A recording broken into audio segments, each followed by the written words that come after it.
로 네 말씀을 나눌 텐데요.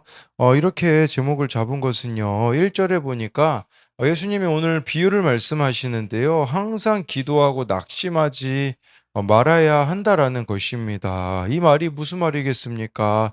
항상 우리를 낙심하게 만드는 일들이 기다리고 있겠지만 그것은 기도로 넘어갈 수 있는 것이라는 겁니다.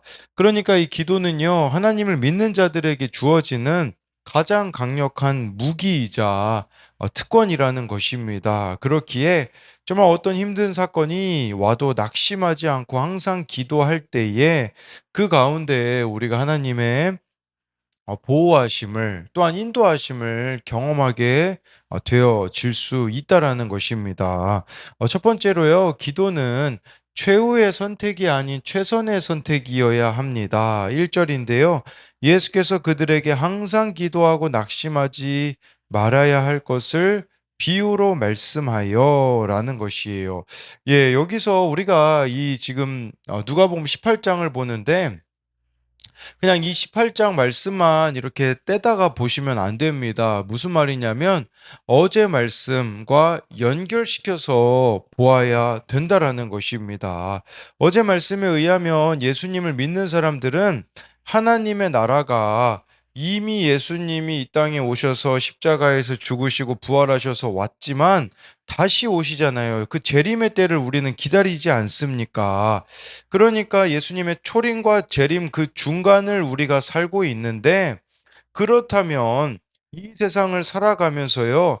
예수님을 믿는 것으로 인하여서 또는 여러 가지 삶의 문제들과 씨름하며 이 땅을 살아가게 되어지는데 그것들을 돌파해 나가는 것이 바로 기도라는 것을 예수님은 가르쳐 주시기 위함이라는 것이에요. 즉 예수님의 재림을 준비하는 그 가장 잘 준비하는 것이 바로 항상 기도하는 것이라는 거겠죠. 예수님의 재림이 이루어질 때까지 우리를 낙심하게 만들 많은 문제들이 있기 때문이라고 볼 수가 있습니다. 그런데요, 1 절에 보니까 예수께서 "그들에게"라고 하시는데 여기서 말하는 그들은 누구겠습니까? 바로 제자들입니다. 우리가 예수님의 제자라면요. 기도는 선택사항이 아니라 의무라는 것을 기억해야 되는 것입니다. 왜 우리가 매일 기도해야 될까요? 송기철 장로님이 쓰신 하나님의 하루라는 책에 보면 이런 내용이 나옵니다. 봄철에 식물을 심어 놓고 5 월, 6 월이 되면 식물이 가장 잘 자랄 때입니다. 그런데요, 이 식물이 잘 자라기 위해서는요, 물을 주고 비료 주는 것으로 충분하지 않습니다. 문제가 있는데 그것은 바로 잡초입니다. 심은 적이 없는데도 자라나는 게 잡초인 것이죠. 그래서요, 아무리 물을 잘 주고 비료를 잘 주었다고 해도요, 잡초 제거를 소홀히 하면 심은 식물은 찾아보기가 어렵습니다. 우리 마음도 이와 같습니다. 예. 우리의 영은 이미 구원을 받았지만 우리의 잠재 의식에는 여전히 악한 쓴뿌리와 좋지 못한 습관과 잘못된 믿음들이 가득하기에 이와 같은 잡초는 저절로 끊임없이 자라 조금만 방심하면 마음을 가득 채우게 되는 것이죠. 무엇을 말하고자 하는 거냐면요. 우리들의 마음에 끊임없는 잡초들이 자라기 때문에 이렇게 기도하지 않는다면 네. 정말 다른 것들로 우리들의 마음이 채워질 수밖에 없기에 기도해야 된다라는 것이죠. 또 1 절에 보면요. 낙심하지 말 것을 이 낙심이라는 단어가요. 원어로 보면 피곤해하다, 연약해지다라는 뜻을 가지고 있어요. 우리가 왜 항상 기도해야 되냐면요. 우리를 피곤하게 만드는 일, 연약해지게 만드는 일들이 날마다 기다리고 있기 때문에 우리는 항상 기도해야 된다라는 것이죠.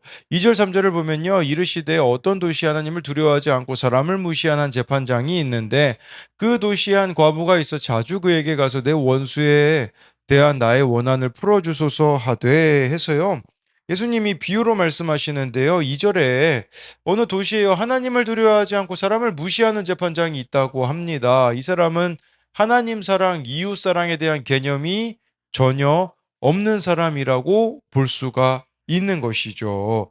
그런데요, 그렇다면 이 재판장이 내리는 그런 판결이나 또 이 사람이 얼마나 또 뭐 사람들의 어떤 부탁이나 이런 것들을 무시하겠습니까?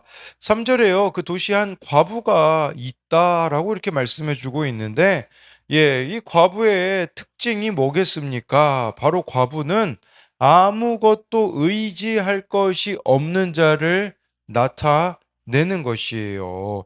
이런 자에게 있어서 우리로 말하자면 하나님은 이런 자에게 있어서 최후의 선택지가 아니라 최선의 선택지가 될 것입니다. 이걸 지금 예수님은 원하시는 겁니다. 과부에게는요, 비빌 언덕이 없어요. 그러니까 바로 주님을 의지할 수밖에 없는 것을 이 과부를 통해서 보여주는 것이겠죠. 근데 우리는 어떻습니까? 여러분, 하나님 말고도 너무나 많은 선택지를 가지고 있습니다.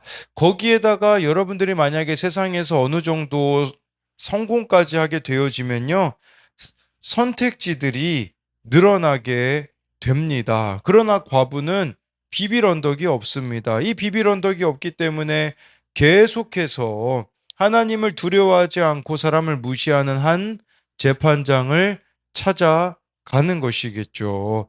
비빌 언덕이 없기 때문에 그녀에게는 내세울 자존심도 없었습니다. 4절 5절을 보면요. 그가 얼마 동안 듣지 아니하다가 후에 속으로 생각하되 내가 하나님을 두려워하지 않고 사람을 무시하나 이 과부가 나를 번거롭게 하니 내가 그 원한을 풀어주리라. 그렇지 않으면 늘 와서 나를 괴롭게 하리라 하였느니라.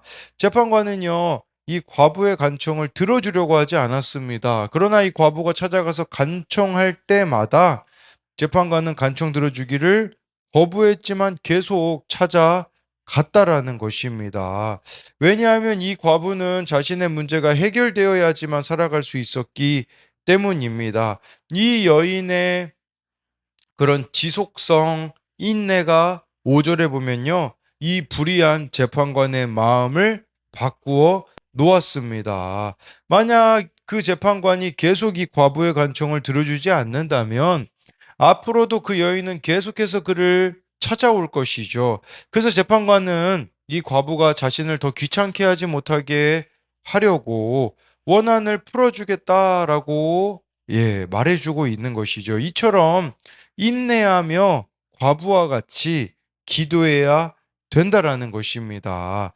어른용 큐티 묵상 간증의 기도의 비밀에 보면요, 이런 내용이 나와요. 이분에게는 가족 우상이 있었습니다. 결혼 후 아내와 소통이 안 되자 아내를 탓하며 바람을 피우고 아내와 별거하고 또 다른 여자를 만났습니다. 그러다가 우여곡절 끝에 교회 공동체로 인도함을 받는데요.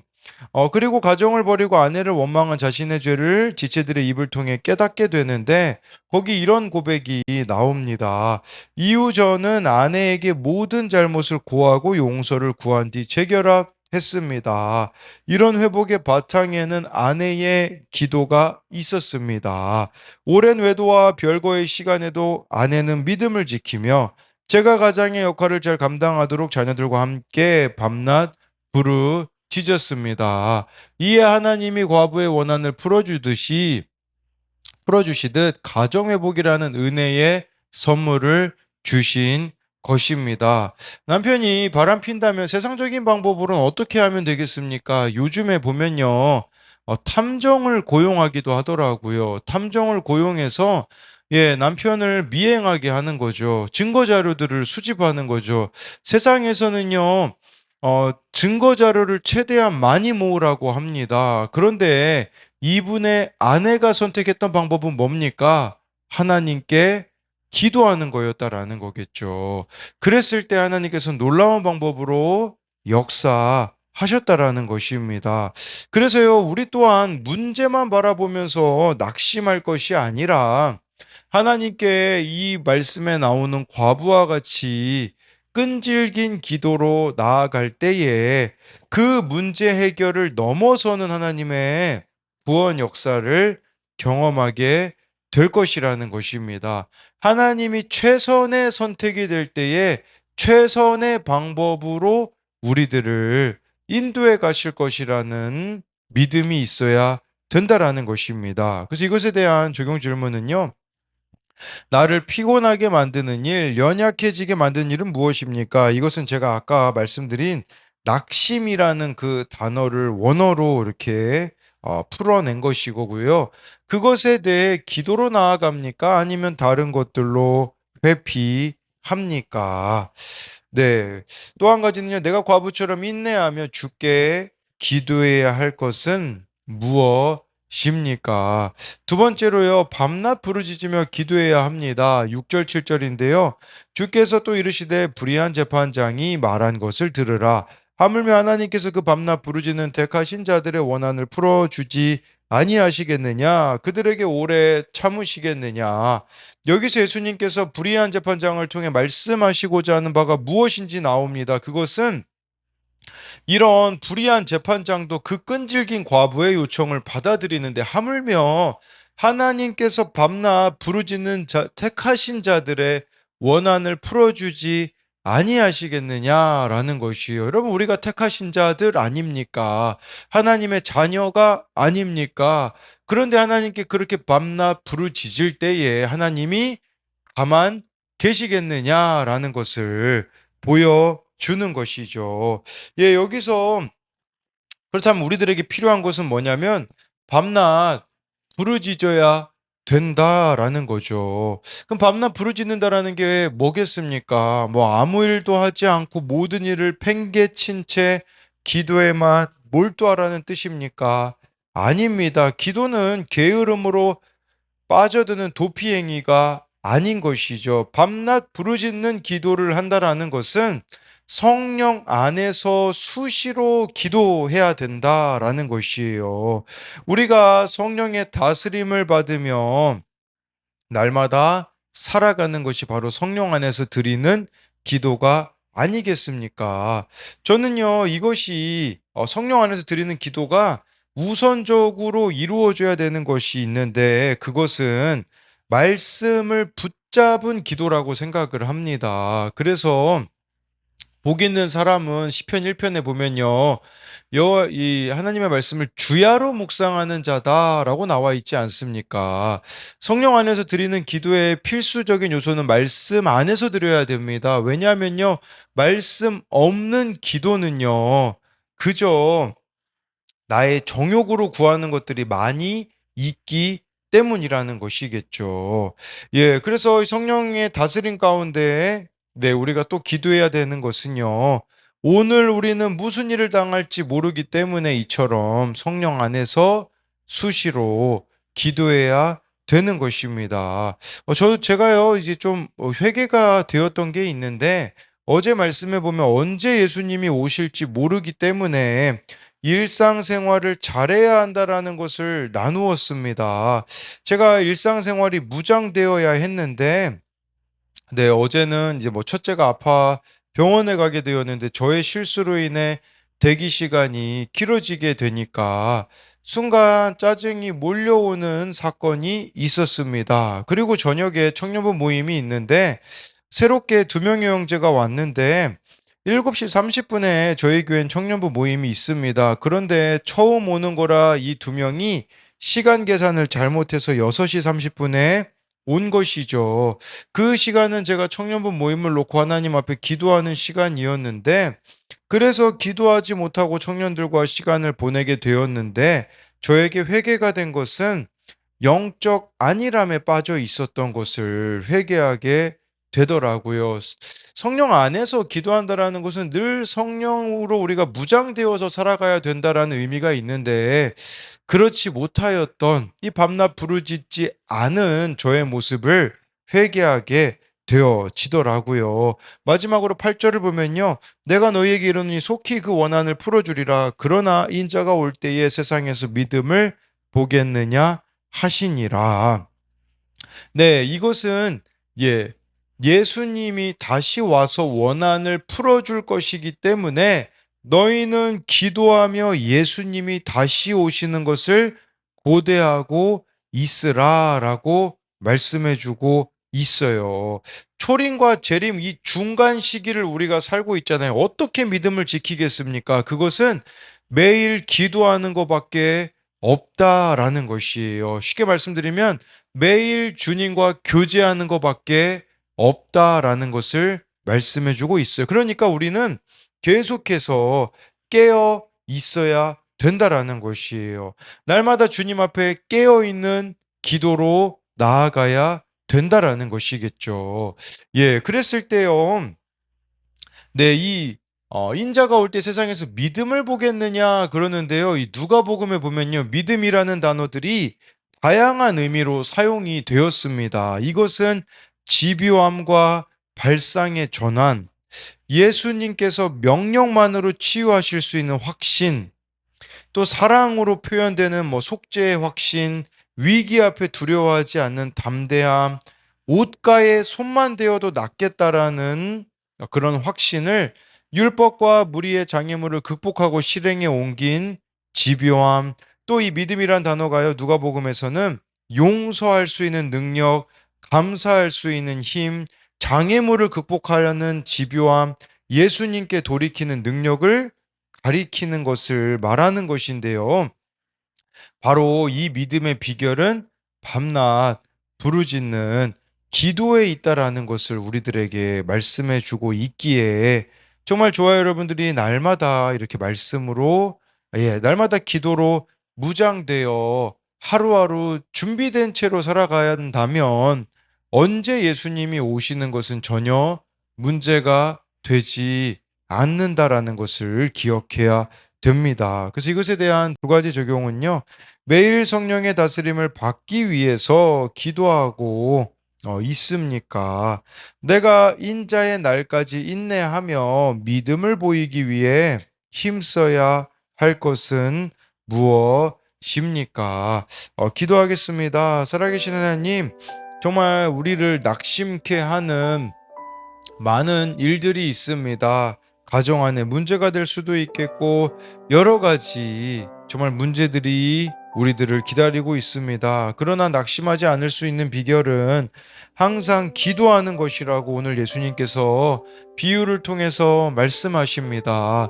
정말 오늘 말씀에 그 비유에 나오는 과부와 같이 아무것도 의지할 것이 없는 자처럼 하나님께 나아가기 원합니다. 우리는 너무 많은 의지할 만한 것들이 있기에 하나님은 최선의 선택이 아니라 최후의 선택이 될 때가 너무나 많음을 회개합니다. 그렇기에 정말 어떤 일이 있을 때 가장 먼저 하나님 앞에 나아가서 엎드리고 기도하는 그 한 사람이 되게 하여 주옵소서. 또한 하나님께서는 오늘 말씀에 이 불의한 재판장이라고 할지라도 그 과부가 계속 나아갈 때에 응답하는 것처럼 하물며 그 밤낮 부르짖는 택하신 자들의 원한을 풀어주지 아니하시겠느냐라고 말씀하십니다. 우리가 하나님이 택하신 자들인데 정말 우리가 밤낮 그렇게 하나님 앞에 기도하며 나아갈 때에 하나님은 우리들의 기도에 응답해 주시겠다라고 말씀해 주고 있기에 이 기도의 특권을 날마다 사용하는 자들이 되게 하여 주옵소서. 이렇게 밤낮 하나님 앞에 날마다 부르짖으며 우리가 밤낮 무엇을 부르짖어야겠습니까? 당연히 우리들의 문제도 있겠지만 구원을 위한 기도가 끊임없이 이루어지기 원합니다. 정말 한 영혼의 구원을 위해 밤낮 부르짖는 그 한 사람이 되게 하여 주실 것을 믿으며 살아계신 예수님 이름으로 기도드립니다. 아멘.